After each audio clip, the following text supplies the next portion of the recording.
ሰላም ጤና ይስጥልኝ። ውድና የተከበራችሁ የቻናል ቤተሰቦች ሰላማችሁ ብዝት ይበልልኝ። ለዚህ ቤት አዲስ ከሆናችሁ ቻናሌን ሰብስክራይብ ያደረጋችሁ አበረታቱኝ። ሰብስክራይብ ለምታደርጉኝ ደግሞ እጅግ አድርጌ አመሰግናለሁ። ይህን ቅመሞች ማለት ነው።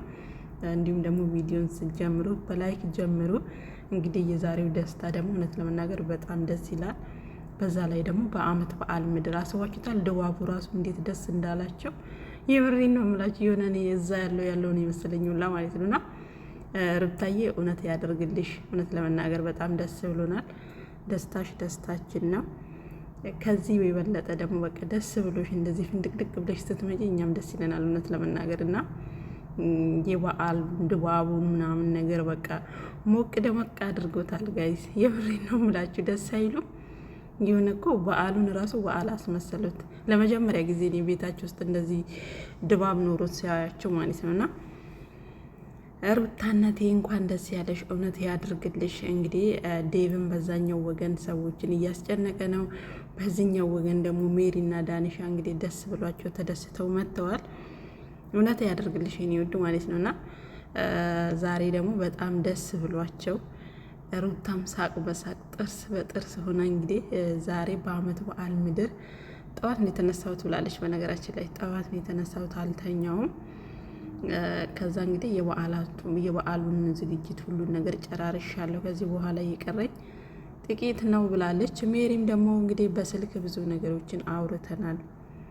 በስልክ ብቻ ከሚሆን ደግሞ ይሄን የመሰለ ደስታ በአካል ሄደን ደስ እንዳለን ልናበስርሽ ነው የመጣ ነው ከዳኒ ጋር። መቼም ዛሬ ታውቂያለሽ የበዓሉ ምድር ነው። ቤት ውስጥ በጣም ብዙ ነገሮች ይጠበቁብናል እኛ ሴቶች እና ያንቺ ነገር ስለሆነብኝ ነው እዚህ ድረስ የመጣሁት እያሉ እንግዲህ በጣም ደስ ብሏቸው ሩታዬም እንግዲህ ፏፋሽ ብላ ትውስታ ሁሉ ይሄ ልብስ እንግዲህ ታውቃላችሁ መቼ እንደተገዛና ያኔ ሩታዬ ከቡታጀራ ወደ ሸገር የተመለሰች ጊዜ ወይ ደግሞ አብርሃም ለሩታዬ የቤቱን ስጦታ ቤቱን በስሟ የገዛላትና ሰርፕራይዝ ያደረገላት ቀን ለሶስቱም ይህን ልብስ ያሰራው ልዑሌ ሩታዬና አብርሃም ለራሱም አሰርቷል ይመስለኛል። እንግዲህ የዛን ቀን ልዑሌን ይዛ ነው ይሄ ልብስ የተሰራውና ዛሬ ለሁለተኛ ልጅም ደግሞ ይሄንን ልብስ ደግመች። አስቡት እንግዲህ ሩታ የሆነ ነገር ስታደርግነት ለመናገር በጣም ከነገሮች ከሆነ እንዴት ነው ታያይዛችኋለች ካሏት አንዳንድ ትውስታዎች ጋር ታያይዛለች ማለት።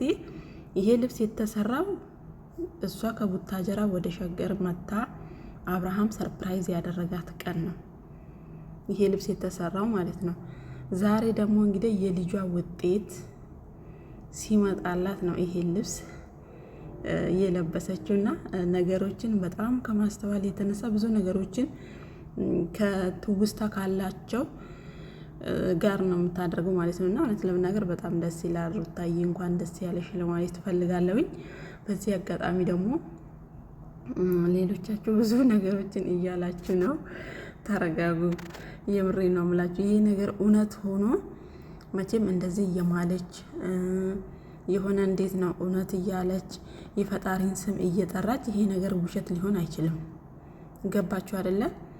ነገ ዛሬ ላይ እንደዚህ ቁጭ ብላችሁ የምትፈርዱ ሰዎች ነገ ላይ ትጸጸትበታላችሁ። ይቺ ልጅ ነፍስን በሚያክል ነገር ፈጣሪ በሚሰራው ስራ ገብታ እየማለች እንደዚህ ሆኛለሁ ብላ በፍጹም አታደርግ። ምክንያቱም ህሊና አላት፣ ታስባለች፣ ታስተውላለች፣ ነገሮችን አገናዝባ ታያለች። ስለዚህ የማይሆንን ነገር ሆነ ብላ አትፈጥርም። እውነት ለመናገር ቢሆንም እንኳን አስባችሁታል። ከዚህ በፊት እንግዲህ አብርሃምን ስትበቀለው ቡታጀራ ላይ ሆና የሆነ የታረቁ መስሎን እኛ ሁላችንም ደስ ብሎን በቃ ኦዲየንሱ ሁሉ ተደስቶ ምናምን ነገር ስልኩ ከግራ ከቀኝ ሲደወልላት ቶሎ ብላ ፈነዳችው ማለት ነው። እና ይሄም ነገር ደግሞ ውሸት ቢሆን ማለት ነው ጋይስ፣ የውሸት ቢሆን ወይ ደግሞ አብርሃምን ለመመለስ የምታደርገው ነገር ቢሆን በዚህ ልክ ይሄን ያህል አትሄድም። በዛ ላይ ደግሞ እንደዚህ አትምልም። ገባችሁ? ብዙዎቻችሁ ብዙ ነገር ስትሉ ነበር። እዛ ቤት ብዙ ወንድ ይገባል፣ ብዙ ወንድ ይገባል ይወጣል አይታወቅም። ዳኒ አለ፣ ደስታ አለ፣ ሌሎች ፈረንጆች አለ ምናምን እያላችሁ ብዙ ነገር ስታወሩ ሰምቻለሁ። እና ፈጣሪያችሁን ፍሩ እንዴ! ቤታችሁ ከሚመጣው ሰው ጋር ሁላ ነው እንዴ እናንተ የምተኙት? ሴቶች ምን ሆናችሁ ነው? እኔ እኮ ዛሬ ጉርን ያየሁት ቲክታክ ላይ ማለት ነው ጋይዝ። እዛ ቤት ኤኬሌ ይሄዳል፣ እዛ ቤት ኤኬሌ ይወጣል፣ ኤኬሌ ይገባል፣ ኤኬሌ ይወጣል። የአብርሃም አይደለም እንዴ? እናንተ ምን ቤት ናችሁ እናንተ? ነገ እኮ ሄዳችሁ ትዳር ስትይዙ የባላችሁ ጓደኛ የእናንተ ጓደኛ ቤታችሁ ሲመጣ አብራችሁ ነው እንዴ ወደ አልጋ የምትሄዱት እንዴ? እኔ ጉድ እኮ ነው ያየሁት። የምሬ ነው የምላችሁ። እና ተቆጠቡ፣ ከንግግራችሁ ከብዙ ነገሮቻችሁ ተቆጠቡ። ይሄ ነገር እውነት ሆኖ አብርሃምም እግዚአብሔር ረድቷት ወደ ቤቱ ተመልሶ ልጃቸውን አንድ ላይ የሚያሳድጉ ከሆነ እኛና እናንተ ናችሁ ወደ ኋላ የምትቀሩት። ስለዚህ እነሱ በሚሰሩት ቪዲዮ በተሰራው ቪዲዮ በዛች ደቂቃ በተሰራው ቪዲዮ አስተያየት መስጠት እንጂ እኛ እውነታውን እነሱ ናቸው የሚያውቁት። ገባችሁ አይደለ?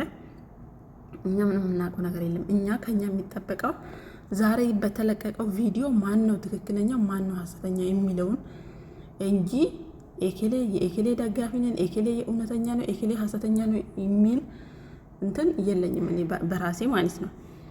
ስለዚህ ሰው እዛ ቤት ገባ፣ ሰው ከዛ ቤት ወጣ። እንዴ ቤታችሁ ከሚመጣው ወንድ ጋር ሁላ ነው እንዴ እናንተ ሌላ እንትን የምትሉት? ለምንድን ነው እንደዚህ የምታደርጉት? እና በጣም ነው የገረማችሁኝ ዛሬ ቲክታክ ገብቼ እንትን እንዳጋጣሚ ሳዳምጥ ማለት ነው። እና ያም ሆነ ይህ ሩታ አብርሃምን ልትመልስም አደረገች። እውነት ደግሞ ይሄ እርግዝና ተፈጠረ እሷና ፈጣሪ ናቸው የሚያውቁት። እኛ ምን የምናውቀው ነገር የለም። ቢያንስ እንኳን ወራቶችን ይፈጃል እኛ እስከምናውቅ ማለት ነው። ማለት ወደ ይፋ ለማውጣት እርግዝና መቼም ከ3 ወር ካለፈ ራሱ እየገፋ ይመጣል። እደብቃለሁ ብትለው ሊደበቅ የማይችል ነገር ነው። ከሌለም ደግሞ ምንም የምታመጣው ነገር የለም። ስለዚህ ለአሁኑ ሩታና ፈጣሪ ናቸው የሚያውቁት። በኋላ ላይ ግን የሚታይ ነገር ነው። ስለዚህ ምናልባት ባሏን ልትመልስ ሊሆን ይችላል። በራሷ መንገድ እየተራመደችበት ያለችው ምናልባት ደግሞ እውነት ይሄ ነገር ተፈጥሮ ይሆናል። እሷን እጅ የምታውቀው እናንተ እየገባችሁ ኤኬሌኑ ያስረገዘው ልጁ ኤኬሌን ይመስላል እንዲሆነ ቆረጠ ፈለጠ አትበሉ። እና ለዚህ ቤት አዲስ ከሆናችሁ ቻናልን ደግሞ ሰብስክራይብ አድርጉ። ባይ ባይ።